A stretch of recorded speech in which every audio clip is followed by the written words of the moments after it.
प्लासी की लड़ाई में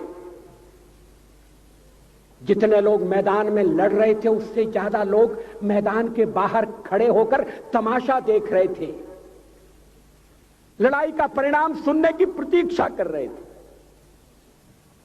देश के भाग्य का निर्णय होने जा रहा था, मगर उस निर्णय में सारा देश शामिल नहीं था। विदेश मंत्री के नाते मैं अफगानिस्तान गया था। आपको सुनकर ताज्जुब होगा, अफगानिस्तान के अपने मेजबानों से मैंने कहा मैं गजनी जाना चाहता हूं, गजनी।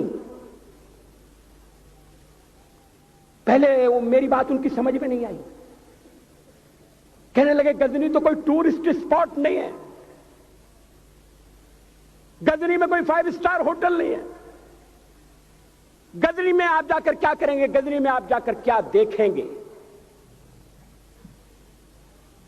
मैं उन्हें पूरी बात नहीं बता सकता। मेरे हृदय में कहीं गजनी कांटे की तरह से चुभ रहा है। जब से मैंने गजनी से आए एक लुटेरे की कथा पढ़ी है और किशोरावस्था में पढ़ी है, मैं देखना चाहता था वो गजनी कैसा है। आपको सुनकर ताज्जुब होगा, महमूद गजनी का अफगानिस्तान के इतिहास में कोई स्थान नहीं है।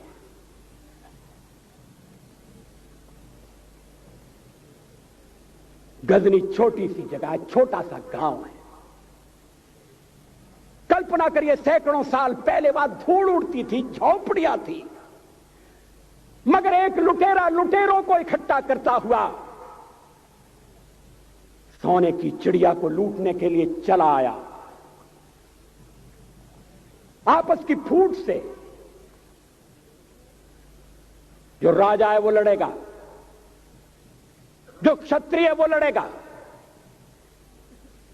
हमने समाज के बहुत बड़े वर्ग को लड़ने के अधिकार से वंचित कर दिया। हमने उन्हें हथियार नहीं उठाने दिए। मार्शल नॉन मार्शल के आधार पर हमने समाज को बांट दिया। वो लुटेरा सोमनाथ के मंदिर तक चला गया, पुजारी देखते रहे। मंदिर की पूजा भक्तों को करना पड़ती है, मंदिर तो एक प्रेरणा का केंद्र है। मैं देशपांडे जी की तरह से नास्तिक नहीं हूं, मगर उनकी नास्तिकता में भी जो आस्तिकता है मैं उसका आदर करता हूं, उसका सम्मान करता हूं। वो जिस आत्मविश्वास से नास्तिक होने की बात कहते हैं, तो मैं उनसे कहना चाहता हूं वो सचमुच में नास्तिक नहीं है। जिसकी आस्तिकता है, जिसका विश्वास है, वो नास्तिक कैसे हो सकता है। विश्वास किसमें है ये बड़ी बात नहीं है, विश्वास है या नहीं। हमने समाज के बहुत से बड़े वर्ग को विश्वासहीन बना दिया।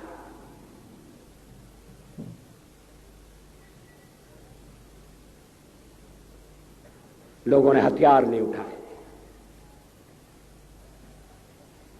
वेद पढ़ने के दरवाजे बंद कर दिए। इसलिए हम पादाक्रांत हुए। अफगानिस्तान में मैंने एक बात और देखी। मुझे जिस होटल में ठहराया गया उसका नाम था कनिष्क। अफगानिस्तान एक मुस्लिम देश है। मुझे बड़ा ताज्जुब हुआ, मैंने कहा कनिष्क यहां कहां से आया। तो मेरे साथ अफगानिस्तान के विदेश मंत्री थे। मैंने कहा कनिष्क आपका कौन लगता है, कनिष्क से आपका क्या संबंध है। कहने लगे कनिष्क हमारा पूर्वज है, कनिष्क हमारा पुरखा है। He was one of our forefathers. मैंने कहा तब तो हमारे आपके पुरखे एक हैं। अफगानिस्तान के लोगों ने उपासना पद्धति बदली है, संस्कृति नहीं बदली। आज के भारत के परिवेश में यह सुनने के बाद थोड़ा विचित्र लगता है। हमारे यहां तो धर्मांतरण के साथ राष्ट्रांतरण होता है, ऐसा दृश्य दिखाई देता है। पड़ोसी देशों में ऐसा नहीं हुआ। अभी राम जन्मभूमि का मामला चल रहा है। एक विदेशी आए, कहने लगे ये राम जन्मभूमि का क्या झगड़ा है। हमने कहा इस पर विवाद हो रहा है कि श्री राम कहां पैदा हुए थे, और जहां पैदा हुए थे वो स्थान उनके मंदिर के लिए प्रयुक्त किया जाए या न किया जाए। वो इंडोनेशिया से आए थे, वो मुसलमान है। कहने लगे हम तो समझते थे कि राम के लिए सारे भारत में आदर होगा, सम्मान होगा। हमने कहा ये आपने कैसे समझा। कहने लगे आप तो इंडोनेशिया आ चुके हैं, इंडोनेशिया में बहुत से लोगों ने इस्लाम स्वीकार कर लिया, मगर श्री राम को विस्मृत नहीं किया, श्री राम को भुलाया नहीं। इंडोनेशिया के बाली द्वीप में 1 महीने रामायण की लीला होती है। मैं उस समारोह में जा चुका हूं। उस समय भी विदेश मंत्री मेरे पास बैठे थे। मैंने कहा ये रामायण ये क्या हो रहा है। मैंने कहा एक्सीलेंसी ये मंच पर क्या हो रहा है। कहने लगे एक्सीलेंसी आपको पता होना चाहिए। हमने कहा मुझे तो पता है मगर मैं जानना चाहता हूं। कहने लगे ये रामायण है, ये राम है, ये लक्ष्मण है, ये सीता है। हमने कहा इनसे आपका क्या संबंध है, आप तो मुसलमान हैं।